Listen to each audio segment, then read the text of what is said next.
Social மீடியால ஒரு fake news பரவிட்டு வருது. அது என்னன்னா, சென்னை மெட்ரோ திட்டத்தை அதிமுக அரசு தான் தொடங்கி வச்சதா சொல்லி ஒரு தகவலை பரப்புறாங்க. வாங்க உண்மை என்னன்றதை பார்க்கலாம். சென்னை மெட்ரோ ரயில் நிலையம் ஜனவரி 28, 2009 ஒரு அறிக்கை ஒன்று வெளியிட்டிருக்காங்க. அதுல பாத்தீங்கன்னா, சென்னை மெட்ரோ ரயில் திட்டத்தை செயல்படுத்த 2006ஆம் ஆண்டு தமிழ்நாடு அமைச்சரவை முடிவு செஞ்சது. அதற்கான திட்டமிடல் மற்றும் ஒப்புதல் பணிகள் அப்போதைய முதல்வர் கருணாநிதி ஆட்சியில் ஆரம்பிக்கப்பட்டது அப்படின்னு அதுல போட்டிருக்காங்க.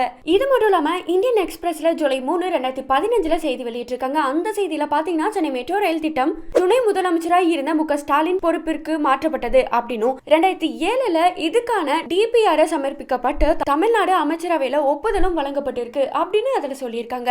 இது மட்டும் இல்லாம இந்தியன் எக்ஸ்பிரஸ்ல மே 17, 2012 வெளியான செய்தியில பார்த்தோம்னா, 2011 அதிமுக ஆட்சிக்கு வந்ததுமே மெட்ரோ பணிகள் நிறுத்தப்பட்டு மெட்ரோ ரயிலுக்கான 300 கிலோமீட்டர் மோனோ ரயில் திட்டத்தை தேர்ந்தெடுத்ததா அதிமுக அரசு. இதுக்கப்புறமா இந்த திட்டத்தை கைவிட்டு கடைசியா 2015 முன்னாள் முதல்வர் ஜெயலலிதா ஆட்சியில சென்னை மெட்ரோ திட்டத்தின் முதல் கட்ட ஆலந்தூர் கோயம்பேடு பகுதியின் மெட்ரோ தொடங்கப்பட்டது அப்படின்னு அதுல குறிப்பிட்டிருக்காங்க.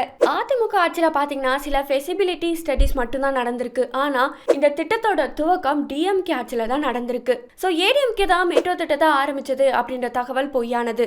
உண்மையை சரி பார்த்து பாக்கிறீங்க. தவறான தகவலுக்கு ஃபுல் ஸ்டாப் வைங்க. இது உங்க யூட்டன்.